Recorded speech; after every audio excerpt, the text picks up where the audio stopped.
Hola, bienvenido, bienvenida a Opo Virtual. Vamos a repasar las preguntas que cayeron en el examen EIR del 2020, el último que ha habido hasta ahora. Si te estás preparando el EIR de este año o algunas oposiciones, es fundamental que repasemos las preguntas de otros años anteriores, tanto del EIR como convocatorias de oposición, porque se retroalimentan unas de otras.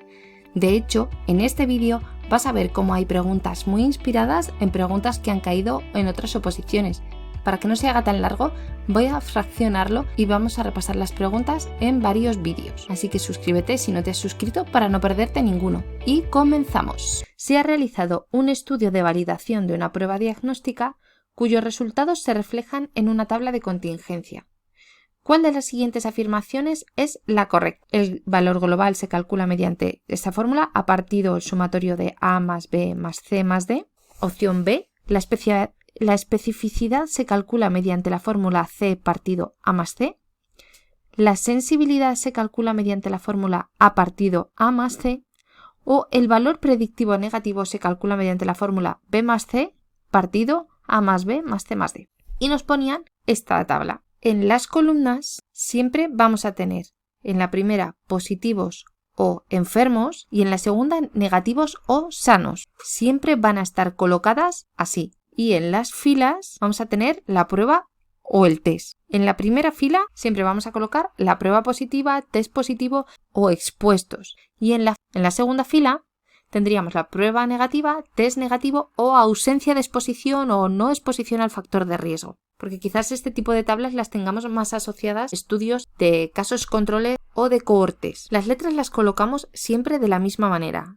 En la primera fila AB y en la segunda fila CD. La primera fila, donde obtenemos prueba positiva, ahí vamos a tener el total de los positivos. El total de la gente al que le hacemos la prueba y obtenemos positivo. Y en la segunda fila veríamos el total de los individuos que han tenido un resultado en la prueba negativo. En la primera columna, el sumatorio de tanto de A y de C haría referencia al total de enfermos, al total que hemos diagnosticado como enfermos.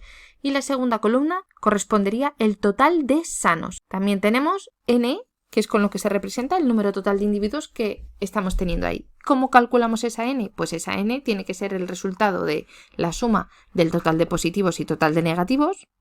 O también podemos obtener N sumando el total de enfermos más el total de sanos. O también podemos obtener N sumando las 4 casillas A más B más C más D.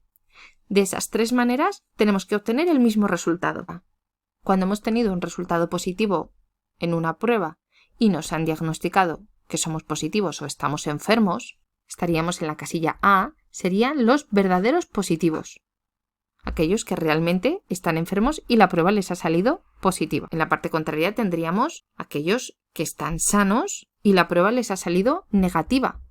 Serían los verdaderos negativos y los ubicaríamos en la casilla D. Luego tenemos aquellas personas que han obtenido un resultado positivo en el test y en cambio se les ha diagnosticado como sanos. Esos serían los falsos positivos y se colocarían en la casilla B, porque son aquellos que han obtenido un resultado positivo en la prueba, pero realmente están sanos. Y las personas que han tenido un resultado en la prueba negativa, pero en realidad están enfermos, serían los falsos negativos. Y los colocaríamos en la casilla C. Vamos a ir viendo algunas de las opciones que nos dan. Nos comentan en la opción A que el valor global se calcula mediante la fórmula A partido A más B más C más D. Hemos visto que eso es falso. ¿Por qué? Porque el valor global estaría haciendo referencia a la letra N. Y la letra N, ¿cómo hemos dicho que se podía calcular? O sumábamos el total de positivos y negativos, o sumábamos total de enfermos y sanos, o sumábamos A más B más C más D. Punto. No haríamos ninguna proporción. De todas maneras, te dejo aquí también el enlace a otro vídeo donde te doy una regla mnemotécnica sobre las proporciones. Y seguimos. La primera fila, que hace referencia a todos los que han tenido un resultado positivo en el test, al valor predictivo positivo. ¿Y cómo se calcularía el valor predictivo positivo? Sería los verdaderos positivos, correspondería a la casilla A, que han tenido una prueba positiva, partido los verdaderos positivos más falsos positivos, o también podríamos verlo como A partido A más B. Esa primera fila hace referencia a los positivos. Y la segunda fila, como veíamos en la pregunta anterior, haría referencia al valor predictivo negativo.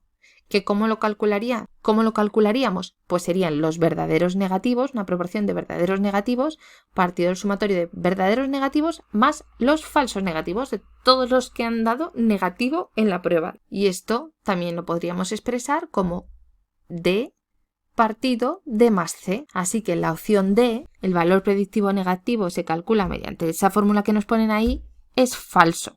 Sería la fórmula D partido D más C. Y ahora vamos a ver las columnas. En la columna de la derecha, de los negativos o la que correspondería a los enfermos, esa columna total hace referencia a los sanos. Y la capacidad de una prueba de detectar sanos es la especificidad. Y la podríamos calcular mediante la fórmula verdaderos negativos partido verdaderos negativos más falsos positivos. O también D partido D más B. Que esto nos lleva a descartar también la opción B. Te dejo por aquí también el enlace a otra pregunta sobre sensibilidad y especificidad. Y por último, la primera columna, que haría referencia al total de enfermos, se está refiriendo a la sensibilidad. Y la sensibilidad la podríamos calcular como los verdaderos positivos partido todos los positivos. La sensibilidad sería la capacidad de diagnosticar enfermos. Porque aquí pusieron en la pregunta positivos y negativos en enfermos y sanos, en vez de enfermos y sanos, y yo creo que eso lía un poco más. ¿Y la fórmula cómo sería?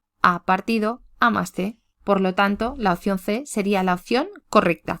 Mucho ojo con este tipo de preguntas, porque veo factible que en algún examen, en alguna pregunta, puedan poner otra vez una tabla o incluso que nos pidan realizar algún cálculo sobre los datos que nos ofrezcan. Siguiente pregunta. Señale la opción incorrecta en relación al rango intercuartílico en estadística descriptiva. Lo que señalamos es opción incorrecta. Nos están preguntando que cuál es la falsa. Vamos a ver las opciones. A. Se define como la diferencia entre el tercer y primer cuartil, que corresponde con los percentiles 75 y 25 respectivamente. B. Indica la amplitud del 50% central de la muestra. C. Se usa como medida de dispersión cuando la variable presenta valores extremos, o D. Suele ir acompañado de la media como medida de tendencia central. Nos preguntan por la opción incorrecta. A veces nos puede ayudar ir poniendo al lado de las opciones verdadero o falso directamente. Vamos a ver la pregunta y te cuento una regla mnemotécnica. Dentro de la estadística descriptiva hay distintos grupos de medidas. Tenemos las medidas de posición con los cuantiles, que te dejo aquí enlazado un vídeo y en la cajita de información también, donde los repasamos con otra pregunta comentada. Tenemos las medidas de tendencia central, con la media, la mediana y la moda, las medidas de dispersión y las de forma. ¿Sabes dónde se clasifica el rango intercuartílico? Muchas de las preguntas de EIR y de oposición sobre las medidas de posición y dispersión son para ver si sabemos cuáles son y en qué grupo se clasifican. Las medidas de dispersión son el recorrido o rango, que es la diferencia entre el valor más alto y el más pequeño que tengamos. El rango intercuartílico es un tipo de recorrido, pero corresponde a la diferencia entre el tercer cuartil y el primer cuartil. Lo vamos a ver a continuación. También en las medidas de dispersión está la desviación media, la varianza, la desviación típica y el coeficiente de variación. Para ver el rango intercuartílico hemos dibujado los cuartiles, que son 3 posiciones y dividen en 4 partes. Con el rango intercuartílico cogemos el 50% de los datos que se encuentran en el centro, porque corresponderían a la diferencia entre el cuartil 3 y el cuartil 1. Eliminaríamos, o por lo menos no cogeríamos, el otro 50% de los datos, y ese 50% se subdivide en el 25% que va desde el cuartil 1 para abajo y el 25% que va del cuartil 3 para arriba. Con esto podemos ir marcando la opción B como verdadera. Si en vez de cuartiles lo que tenemos son percentiles, tendríamos 99 posiciones que dividirían en 100 partes. Como el rango intercuartílico lo que cogemos es el 50% de los datos centrales, en percentiles lo que cogeríamos serían el 50% de los datos centrales, irían desde el percentil 75 al 25 y dejaríamos sin coger el otro 50% de los datos. Igualmente sería desde el percentil 25 para abajo y desde el percentil 75 para arriba. La opción A también es correcta. Y a veces cuando realizamos un estudio podemos obtener datos muy raros que se encuentran muy alejados de la media. Esos datos hay que estudiarlos y hay que ver por qué se han producido. Ese tipo de datos se denominan atípicos. Al utilizar el rango intercuartílico evitamos poder cometer posibles errores por esos datos atípicos, porque solo estamos cogiendo el 50% central. La opción C también correcta. Cuando tenemos datos atípicos, las medidas que utilizamos son la mediana y el rango intercuartílico para evitar cometer esos errores por esos datos atípicos. Y si no tenemos datos atípicos, lo que utilizamos son la media y la desviación típica. Y ojo, que te voy a contar una regla mnemotécnica para que te acuerdes de cómo van estas parejas. Vamos a dejar a un lado todos los cuartiles y vamos a hablar de meriendas. ¿Tú qué meriendas habitualmente? ¿Café? ¿Fruta? ¿Yogur? Pues los días normales, los días típicos de diario, pues yo meriendo, me imagino que tú también, una merienda típica. Y los días especiales, por ejemplo, cuando hay algún cumpleaños o alguna cosa así, pues podemos merendar algo más especial, algo diferente y generalmente suelen ser cosas ricas, ¿verdad? Pues relacionado con esto va la regla mnemotécnica. Los días atípicos, los días de fiesta, los días de celebraciones de cumpleaños que son atípicos, me dan merienda rica. ¿Y a qué me refiero con esto? Con datos atípicos uso la mediana y el rango intercuartílico. Y los días típicos, los días habituales, los días normales, la merienda típica. Sin datos atípicos, la media más la desviación típica. Así que la opción D es la incorrecta. No es la media la que acompaña al rango intercuartílico, sino la mediana. Y esta pregunta está relacionada con la enfermería basada en la evidencia.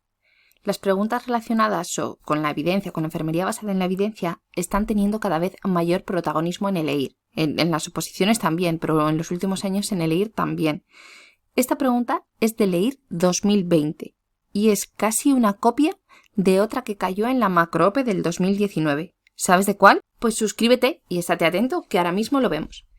Vamos con la pregunta y luego te cuento de dónde la copiaron. Atendiendo a la clasificación grade o grade, cuando el estimador del efecto puede ser sustancialmente diferente al efecto real, el grado de calidad de la evidencia correcto sería A, muy baja, B, baja, C, moderada o D, alta. La respuesta correcta es B, baja. Y ahora vamos a ver cuántos grados hay en la evaluación de la calidad de la evidencia. Pues la escala Grade nos dice que los niveles de calidad de la evidencia pueden ser alto, moderado, bajo y muy bajo. Y nos los define como: alto, tenemos alta confianza en la coincidencia entre el efecto real y el estimado. Moderado, tenemos moderada confianza en que el estimador se encuentre cercano. Y seguro que estás pensando, pero esto no lo van a preguntar de esta forma. Nos van a poner en el enunciado en qué nivel tenemos moderada confianza y vamos a ir a la opción que sea moderado. No lo van a preguntar así, pero te voy a dar palabras clave para que sepas por qué nivel te están preguntando. En el nivel moderado existe la posibilidad de que el efecto real esté alejado del estimado. En el nivel bajo, la confianza es limitada en la estimación. El efecto real puede estar lejos del estimado y ser sustancialmente diferente. Y el nivel muy bajo tenemos poca confianza en el efecto estimado y el efecto verdadero muy probablemente sea diferente del estimado. ¿Cuáles son las palabras clave? En el nivel alto tenemos una alta confianza. También podemos ver que el estimador se encuentra muy cercano. Lo podemos encontrar también así. Y ahora de todas maneras también veremos un ejemplo. En el nivel moderado, el estimador se encuentra cercano. En el nivel alto era muy cercano, teníamos alta confianza, y en el nivel moderado se encuentra cercano. Aunque es posible que el efecto real esté alejado, tenemos una moderada confianza en que se encuentra cercano. En el nivel bajo puede estar lejos y en el nivel muy bajo sea diferente.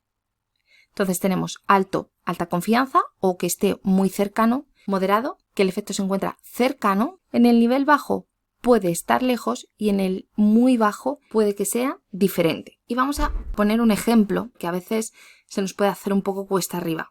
Estamos trabajando en nuestra unidad y llevamos a un paciente un montón de días. Ya lo conocemos, sabemos cómo es, se le ha ido alguna vía que otra y se la hemos cogido a la primera sin problemas. Entonces, un día pierde la vía y vamos a canalizarle una nueva. Vamos a su habitación, se lo explicamos, le explicamos lo que vamos a hacer.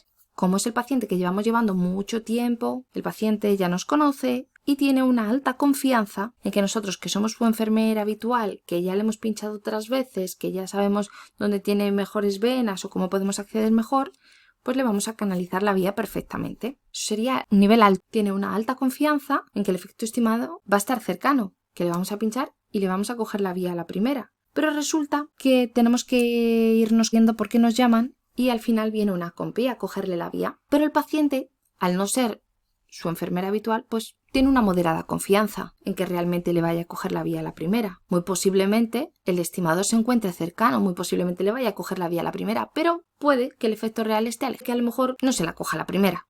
Y otro día pierde la vía, pero dice, pues vamos a ir con el alumno que están terminando ya la rotación, que ha ido muy bien, y le va a coger la vía al alumno. El alumno se presenta al paciente, que ya lo conoce todos los días, pero se vuelve a presentar, le pide permiso, mira, te voy a coger la vía porque ya en la rotación del curso en el que estoy capacitado para esto, ya he estado haciendo las cosas, voy a estar supervisado por mi compañera, si me permites te puedo coger la vía, y el paciente le da permiso.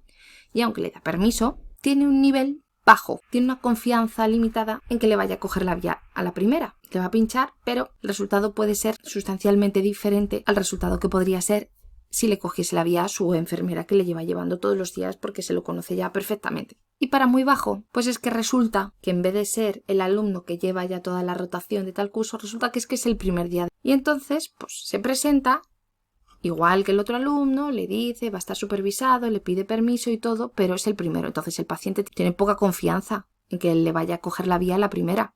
Muy probablemente el efecto sea totalmente diferente del estimado. Sé que hay diferencias, pero yo creo que puede ser un ejemplo que nos ayude a entender un poco esto. Espero que te haya resultado útil, déjamelo en comentarios que me ayuda mucho.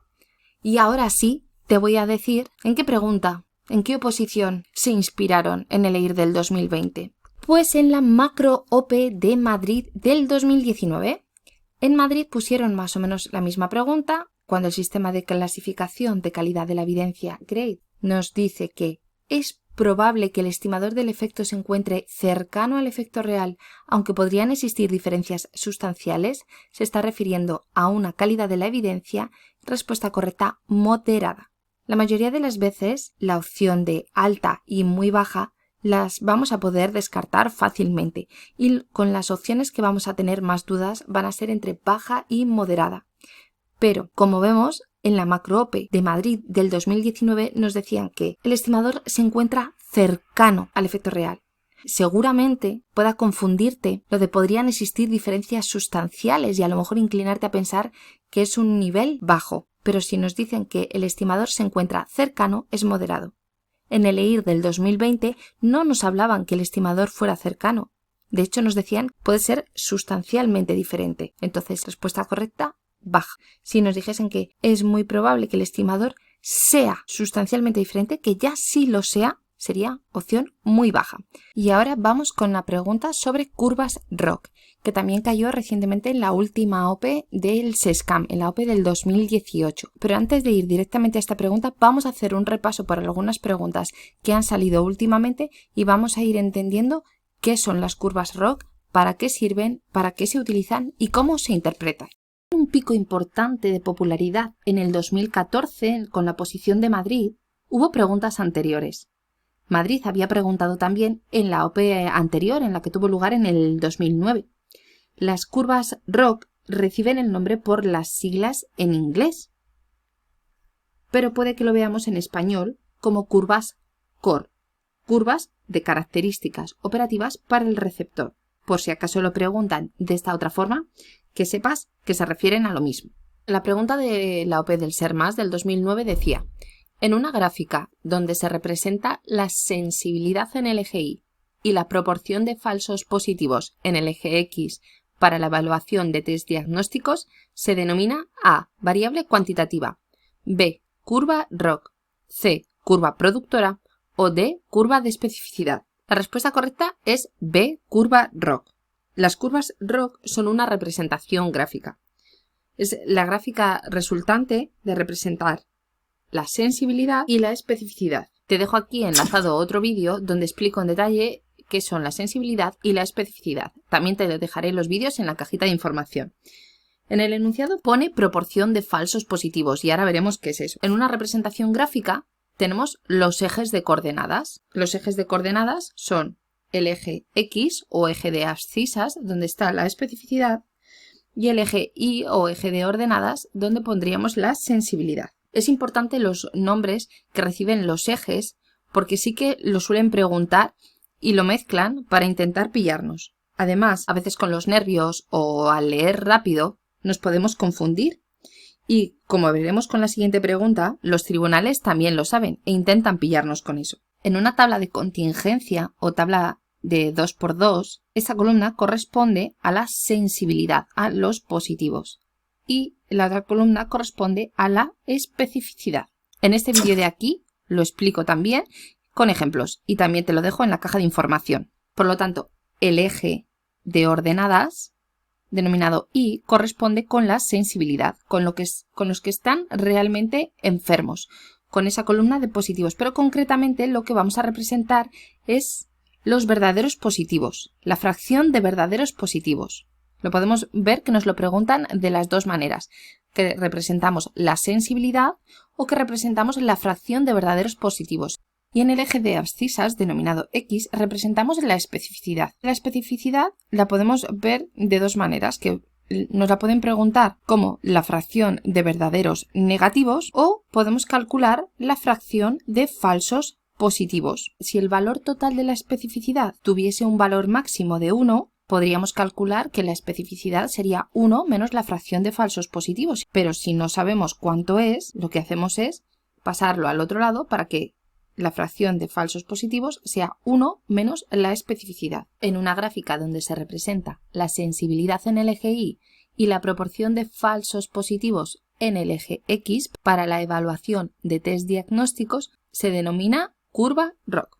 ¿Y qué pasó en la OPE de Madrid del 2014? Pues de todo. En la OPE del 2014 intentaron ir a pillar con lo que vimos sobre el eje de ordenadas, pero le salió mal y vamos a ver por qué. La curva ROC es un gráfico en el que, opción A, en el eje de coordenadas se sitúa la proporción de verdaderos positivos. B, en el eje de coordenadas se sitúa la proporción de falsos positivos. C, cada punto de la curva representa el valor de la odds ratio. O D, el área bajo la curva depende de la prevalencia de la enfermedad. Aquí, en vez de hablarnos sobre sensibilidad y especificidad, lo preguntan como acabamos de ver, como fracción de verdaderos positivos y fracción de falsos positivos. Habíamos visto que en el eje Y se representaba la sensibilidad o la fracción de verdaderos positivos y en el eje X se representa la especificidad o la fracción de falsos positivos. Entonces, ¿son A y B correctas? En vez de poner eje de ordenadas, han puesto eje de coordenadas y los ejes de coordenadas son los dos, tanto el eje X como el eje Y. Por lo tanto, las opciones A y B son las dos correctas. Por eso la pregunta fue anulada. Hay una opción que habla sobre el área bajo la curva y eso lo vamos a ver más adelante con otra pregunta. También preguntaron en la OPE del SESCAM del 2018 por las curvas ROC. Y con esto verás la importancia de hacer preguntas y test y más test hasta que veas toda tu vida en formato pregunta tipo test. Especialmente hacer las preguntas que han caído en oposiciones anteriores y en los exámenes de EIR anteriores, porque muchas veces se retroalimentan las oposiciones del EIR y el EIR de las oposiciones, como pasó con la pregunta del SESCAM del 2018. ¿La copiaron? ¿De dónde? Vamos a resolver la pregunta y después lo vemos. Preguntaban por la curva que relacionaba especificidad y sensibilidad. Y como acabamos de ver con la pregunta anterior, la respuesta correcta es la curva ROC. Relaciona la sensibilidad y la especificidad. O también puesto como fracción de verdaderos positivos y fracción de falsos positivos. Y los valores que pueden tomar es de 0 a 1 en el eje Y y de 0 a 1 también en el eje X. Cuanto más alto estemos en el eje de los verdaderos positivos, mejor. Cuanto más cerca estemos del 1, mejor. Esto quiere decir que se está diagnosticando correctamente a los enfermos. Y en el eje de los falsos positivos, ¿qué crees que interesa más? ¿Que esté cerca del 0 o que esté cerca del 1? Déjamelo en comentarios. ¿Tú qué piensas que es mejor, que esté cerca de 0 o de 1 la especificidad? Y aprovecha a suscribirte si te está gustando el vídeo para no perderte más vídeos como este. Pues sí, lo que interesa es que esté más próximo a 0. Al final del vídeo tienes un esquema con los puntos principales sobre las curvas ROC, pero te recomiendo que veas detenidamente todo el vídeo para poder entenderlo mejor. El punto ideal en esa representación gráfica estaría localizado ahí, en el punto rojo. Estaría lo más alto en el eje de la sensibilidad y lo más próximo a 0 en el eje de la especificidad. Y la representación gráfica ideal sería con una curva de este tipo.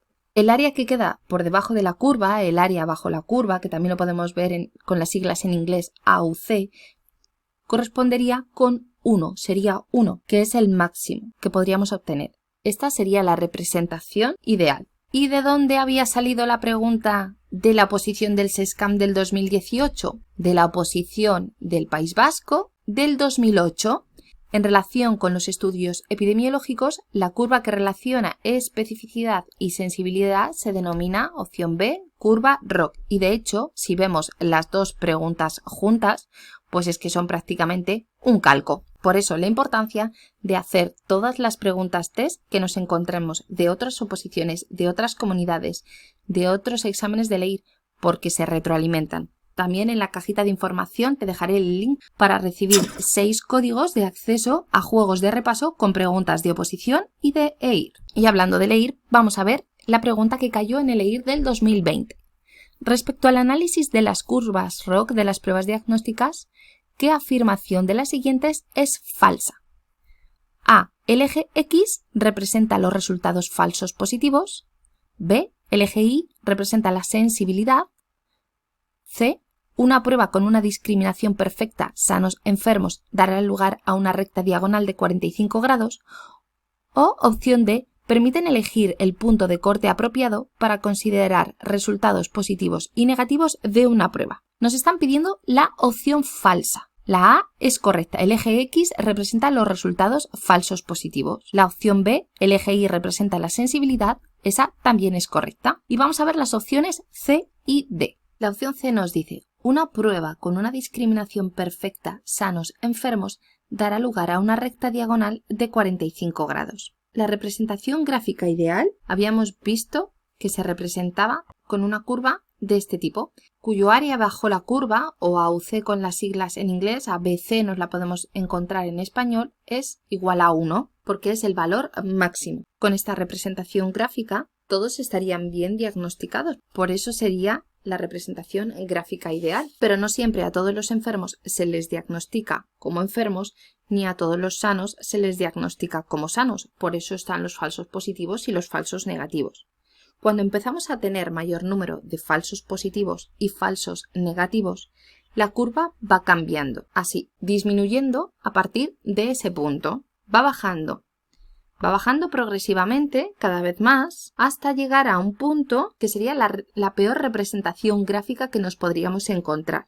Y sería una gráfica diagonal. ¿Y por qué es la peor? Porque en esta curva, con esta línea diagonal, el área bajo la curva sería 0,5, sería la mitad. Y con esta gráfica no podemos distinguir entre enfermos y sanos, no podemos hacer esa discriminación, porque el área bajo la curva sería 0,5 y por encima tendríamos otro 0,5.